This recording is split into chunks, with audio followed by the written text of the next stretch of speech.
News മോർണിംഗിലെ പ്രധാനപ്പെട്ട അന്താരാഷ്ട്ര വാർത്തകൾ നോക്കുകയാണ് നമ്മൾ.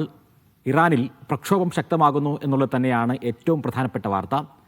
ഈ പരസ്യ നിർദ്ദേശവുമായി US പ്രസിഡന്റ് ഡൊണാൾഡ് ട്രംപ് രംഗത്തെത്തുകയാണ്. അതായത് ഈ നിലവിലുള്ള പ്രക്ഷോഭത്തെ എങ്ങനെ അടിച്ചമർത്താൻ സാധിക്കും എന്ന് നോക്കുകയാണ് ഇറാനിലെ ഭരണകൂടമെന്നും അതുകൊണ്ട് തന്നെ എല്ലാവിധ സഹായവും ഈ ഒരു പ്രക്ഷോഭത്തിന് നൽകും എന്ന് പറയുക മാത്രമല്ല, സർക്കാർ സ്ഥാപനങ്ങൾ കയ്യേറാൻ ഇറാനിലെ പ്രക്ഷോഭകരോട് പരസ്യമായി ആഹ്വാനം ചെയ്യുകയാണ് ഡൊണാൾഡ് ട്രംപ് ചെയ്യുന്നത്. അമേരിക്കയുടെ സഹായം ഉടൻ ഉണ്ടാകുമെന്നും ഉറപ്പ് നൽകുകയും ചെയ്യുന്നു. യഥാർത്ഥത്തിൽ പ്രക്ഷോഭത്തിൽ എത്ര പേർ മരണപ്പെട്ടു എന്നുള്ള ഒരു സംഖ്യ ഔദ്യോഗികമായി പുറത്തുവിട്ടിട്ടില്ല. പക്ഷേ വിവിധ അന്താരാഷ്ട്ര ഏജൻസികൾ പറയുന്നത് 2 ആഴ്ചയായി തുടരുന്ന ഈ പ്രക്ഷോഭങ്ങളിൽ ഇതുവരെ 2000-ലധികം പേർ കൊല്ലപ്പെട്ടു എന്നുള്ളതാണ്. വിവിധ മനുഷ്യാവകാശ സംഘടനകൾ, പ്രത്യേകിച്ചും അമേരിക്ക കേന്ദ്രീകരിച്ചൊക്കെയുള്ള അന്താരാഷ്ട്ര സംഘടനകളാണ് ഇത്തരമൊരു വാർത്ത, ഈ ഒരു മരണത്തിൻ്റെ കണക്ക് പുറത്തുവിടുന്നത്. ഇറാൻ്റെ ഔദ്യോഗിക ടെലിവിഷൻ ചാനലുകൾ നമ്മൾ പരിശോധിച്ചാലും നമ്മൾ കാണുന്നത് കുറേയേറെ ആളുകൾ കൊല്ലപ്പെട്ടു എന്നുള്ളതാണ്. കൃത്യമായൊരു കണക്ക് അവർ പുറത്തുവിടുന്നില്ല. പക്ഷേ ഈ കൊല്ലപ്പെട്ട കാര്യങ്ങളിൽ എണ്ണത്തിൽ സർക്കാർ അനുകൂലികളും ഉണ്ട് എന്ന് ഇറാൻ ടെലിവിഷൻ ചാനലുകൾ പറയുന്നു. ഇനി ഇറാനുമായി യാതൊരുവിധ ചർച്ചക്കുമില്ല എന്നാണ് അമേരിക്ക പറയുന്നത്. ആണവ പദ്ധതിയുമായി ബന്ധപ്പെട്ട് പോലും ഇനി ഇറാനുമായി ചർച്ചയ്ക്കില്ല എന്ന് ട്രംപ് വ്യക്തമാക്കുകയാണ്. അതേസമയം ഇറാനെതിരെ ഉടനടി ഒരു സൈനിക നടപടിക്ക് അമേരിക്ക മുതിരില്ല എന്നാണ് അന്താരാഷ്ട്ര നിരീക്ഷകരെല്ലാം തന്നെ പറയുന്നത്.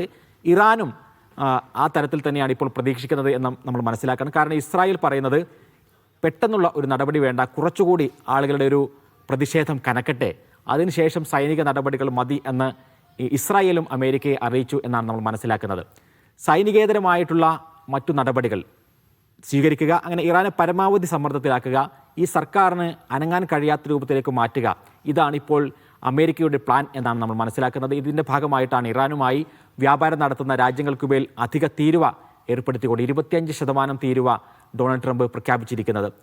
അതേപോലെ തന്നെ പ്രക്ഷോഭത്തിനിടെ നടക്കുന്ന കൊലപാതകങ്ങൾ, അത് നടത്തുന്ന ആളുകളുടെ പേരുകൾ രേഖപ്പെടുത്തി വെക്കണം എന്ന ട്രംപിൻ്റെ നിർദ്ദേശത്തെ ഇറാൻ പരിഹസിച്ച് തള്ളുകയാണ്.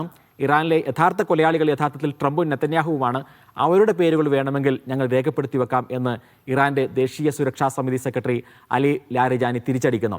ഇനി ഇറാനിൽ ഏർപ്പെടുത്തിയ നിയന്ത്രണങ്ങളുടെ കാര്യം, കഴിഞ്ഞ ദിവസങ്ങളിൽ ഫോണും ഇൻ്റർനെറ്റും നിയന്ത്രിച്ചിരുന്നു. അത് വലിയ പ്രക്ഷോഭത്തിൻ്റെ കൂടുതൽ കടുപ്പിക്കുവാനും അത് കൂടുതൽ പ്രതിഷേധങ്ങൾ ഉണ്ടാക്കാനും കാരണമായിരുന്നു. അതിൽ ചെറിയ ഇളവുകൾ പ്രഖ്യാപിച്ചിരിക്കുകയാണ് ഇപ്പോൾ സർക്കാർ. മൊബൈൽ ഫോണുകളിൽ നിന്ന് വിദേശത്തേക്ക് വിളിക്കാനുള്ള അനുമതി നൽകിയിരിക്കുന്നു. എന്നാൽ ഇൻ്റർനെറ്റ് നിയന്ത്രണം അതേപോലെ തന്നെ തുടരുന്നു. വിദേശത്തേക്ക് വിളിക്കാം എന്ന പുതിയൊരു നിയന്ത്രണത്തിൽ നീക്കങ്ങൾ വന്നിട്ടുണ്ടെങ്കിലും പുറത്തുനിന്ന് ഇറാനിലേക്ക് വിളിക്കാനുള്ള സാധ്യത ഇപ്പോൾ ഇല്ല എന്നുള്ളതാണ് പുതിയ അപ്ഡേറ്റ്. ഏതായിരുന്നാലും ടെഹ്റാൻ ഉൾപ്പെടെയുള്ള പ്രധാന നഗരങ്ങളെല്ലാം കനത്ത സുരക്ഷാ വലയത്തിൽ തന്നെയാണ് ഇപ്പോഴും ഉള്ളത്.